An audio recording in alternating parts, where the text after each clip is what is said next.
As of this moment, and as a result of the offering, the people who bought shares at 25 cents apiece have effectively made OAC shareholders millionaires, but only on paper. And here's how those guys could cash out in the next round. 77 million of those shares were distributed to officers of the company at a value of 100 shares to the penny, meaning the officers of the company combined put in $7,700 worth of value, and they were being recognized for it in return for these micropenny shares. That $7,700 in shares that was distributed to the officers of the company now has an apparent market valuation of $19.25 million. Not a bad payday for slapping together a couple of CGI animations. And then on top, of course, they're going to carve up that $250,000 between them. So in the beginning, they distributed 77 million shares. With this latest round, they sold another 4 million shares at 25 cents apiece to raise the $1 million. That leaves them 19 million shares in reserve, with a current valuation of $4.75 million. Not nearly enough money to develop and launch anything of any size into any orbit. Which means once those 19 million shares get sold during the next inevitable capital raise, they'll need to release another series of shares to keep bringing in money, which will dilute the original round of common shares. And in their articles of incorporation, they have already made accommodations in their articles to do exactly that.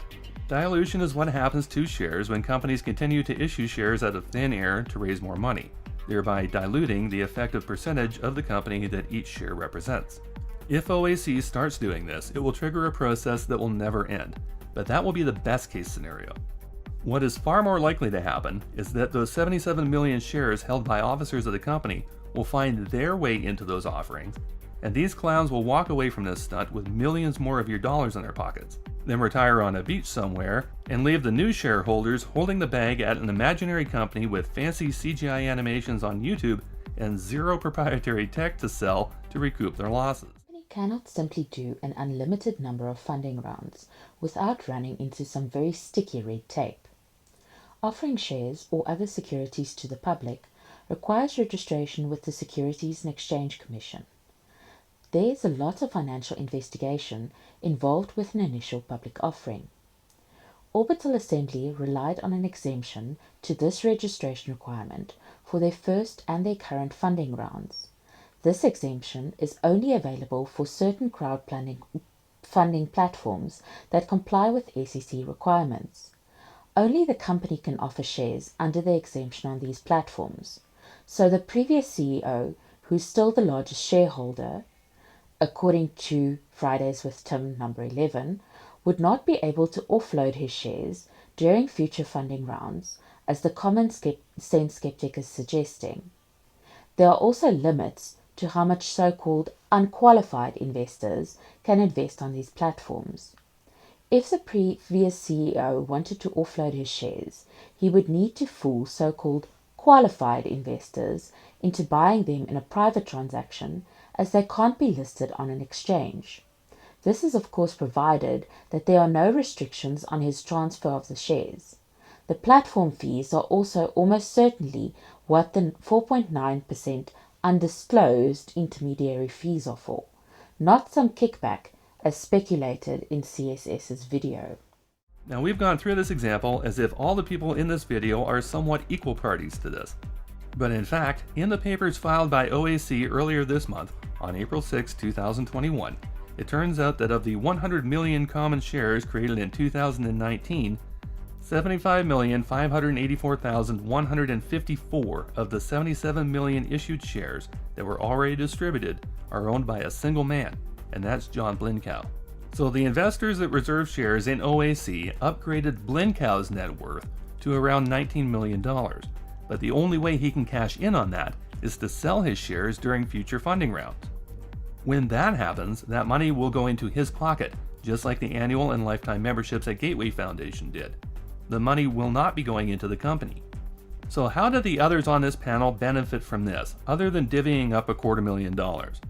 Well, as a successful fundraiser, John Blinkow can now lend his support to whatever the next vaporware project Rhonda Stevenson or James Wolfe or John Mankins creates a CGI video of. And then that circle jerk starts all over again. The odd man out here seems to be Tim Alatorre, who at this point doesn't seem to be a major shareholder or have his name on any other similar projects on the go. Maybe he's making enough money as the planning commissioner for the city of Rockland, California, so he's just doing all this for fun.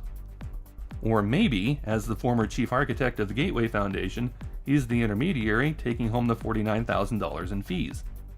And then there's Tom Spilker, who is probably just happy to be involved so that he can still show off his model rockets to people when his wife goes to work at JPL every day. While Orbital Assembly does not seem to be feasible for a number of reasons, and while there appear to be some huge regulatory red flags, these are very serious allegations by CSS, and they do appear to be unfounded and possibly even irresponsible. One thing that could potentially be a serious violation pops up briefly on screen in CSS's video, but he has unfortunately not addressed it. We do hope that he downloaded the relevant document, as it could shed light on the matter. CSS showed a snapshot of what the Invest page on Orbital Assembly's website used to look like. Unfortunately, we have not been able to find this page in its previous form, and more importantly, we have not been able to download the so-called investor package. This page looks like it might be an unregistered public offering that does not fall under one of the exemptions from registration with the SEC.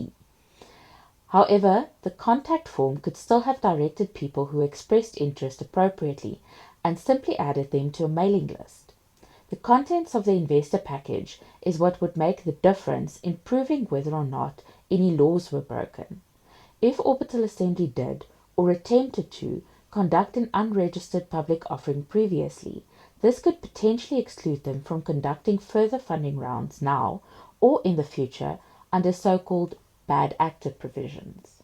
The listing states the Gateway Foundation has been in business for 8 years as of August 2020, and the listing says the company has no reviews at all, but it still has an A+ rating. And we're willing to bet that's going to change once people find out what they're up to, or not up to, especially if those people have paid hundreds of dollars for lifetime memberships. See, if you Google the address provided by the Better Business Bureau, which matches the address on their website, you would probably expect that it would be a large industrial complex or an airplane hangar, given John's piloting experience, somewhere big enough that they could be developing all the tech they say they require to construct gigantic rotating space stations in orbit. What you wouldn't expect it to be is what it actually is: a P.O. box and a strip mall UPS store in Rancho Cucamonga, California. Nope, not even kidding. The company telling the world it will provide a rotating space hotel in orbit by the year 2025, looking for investors with millions to spare, seems to be nothing more than a P.O. box visited by a washed-up cargo pilot with a reported net worth of less than $250,000.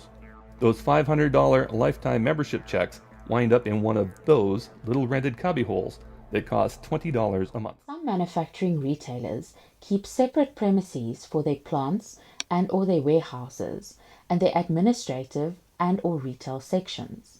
Some professional service companies even prefer to keep PO boxes, even though they have extensive premises that are open to the public, and they have drivers collect their mail from a mailbox in order to make sure that nothing gets lost.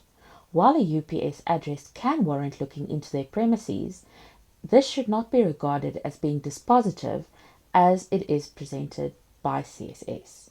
We haven't even really gotten to the good part yet. Here's where the scam really starts to come to light. On the Net Capital funding page, new investors were shown a valuation for Orbital Assembly of around $25 million. That number has gone up and down, and it's not even the same on two different parts of the form. But when you click on this link, what does it tell you about their valuation process? That it is at the issuer's discretion. So at the time the shares went on sale, it was not based on anything other than the opinion of the issuer, and they just happened to pick a number out of thin air. While it is certainly not desirable, even shares on regulated exchanges do sometimes trade at prices that are not supported by the underlying fundamentals. It is to be expected that the price will be negligible at incorporation and that prices will go up incrementally during each funding round. The price for the current offering is 42 cents per share. While there are comprehensive valuations done during a registered initial public offering, before the share price is determined, one cannot expect this when investing in a startup on a crowdfunding crowdfunding platform. Startups are very difficult, some may even say impossible to value, as they do not have a historical track record to provide a starting point for future projections, including for discounted future cash flows, and data to determine comparative discount rates are hard to come by, as private companies generally do not have to share their financials, and there are too many differences between listed entities that are often highly diversified and a startup. It is particularly difficult when we're talking about intellectual property-focused startups. In our previous video, we explained that the International Accounting Standard on Intangible Assets actually prohibits internally generated intangible assets from being recognized in the financial statements. One cannot say that the absence of assets in the financials automatically translates to the company having no worth. Other than being difficult and are very difficult to conduct and of very limited use for a startup, valuations are also expensive. So it is understandable that a company on a crowdfunding platform would do at least a certain amount of thumb-sucking based on their immediate capital needs and the regulatory fundraising cap, rather than on the fundamental underlying value of the company. A better criticism would be that netcapital.com calls the section valuation on the offer's homepage rather than more properly calling it an implied valuation. The potential purchaser can then decide whether or not they believe that the share is overvalued, undervalued, or just the right price. In OAC's corporation filings, it states that upon corporation there were 100 million shares created, with a par value of $0.0001 apiece. That equates to 100 shares to the penny, making it a micro-penny share. The financial disclosure confirms that the company has already issued a total of 77 million of those 100 million shares to officers in the company at 100 shares for every penny previously invested, totaling $7,700 as accounted for on page 3 of the CPA. The statement is made that 23 million shares were not issued and they were kept in reserve to be sold in the future to raise funds. 4 million of those shares were sold through net capital during this raise, but you didn't get these micropenny shares for 1/100th of a penny like the officers did. You had to pay 25 cents apiece, and when you did, that set certain things in motion. Here are some of the resulting effects.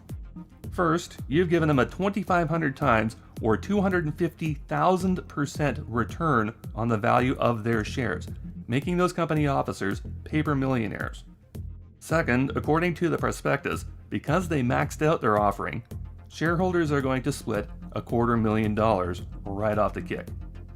And third, by buying those shares for that price, you have validated the OAC market valuation of $25 million for a company with no income, no assets, no business location, no products, and no sales contracts. Even in a best case scenario, if they were for real, according to their own timeline, they would have no prospects for making a thin dime from their declared intentions for over a decade. To remember that the founders essentially work for free, possibly for many years. They would naturally attempt to transfer or share that risk. It may very well be true that Orbital Assembly is a bad investment and that $22 million is grossly overvalued. But one cannot simply say that every startup in a research and development phase is not worth in excess of 20 million because they do not have any revenue or assets recognized on the balance sheet. According to Fridays with Tim, number 11, on the Orbital Assembly YouTube channel, they submitted a proposal request to NASA. They did not get it, just to be clear, but let's say that NASA thought that their project idea was feasible and awarded them the $160 million grant for development, excluding the hardware for the manufacturing of a prototype. That would be roughly in excess of a 700% return on a 25-cent investment, not taking into account Orbital Assembly's current funding round, which has not yet closed. Earlier in this video, we explained that fundraising by means of crowdfunding platforms is limited to $5 million in a 12-month period.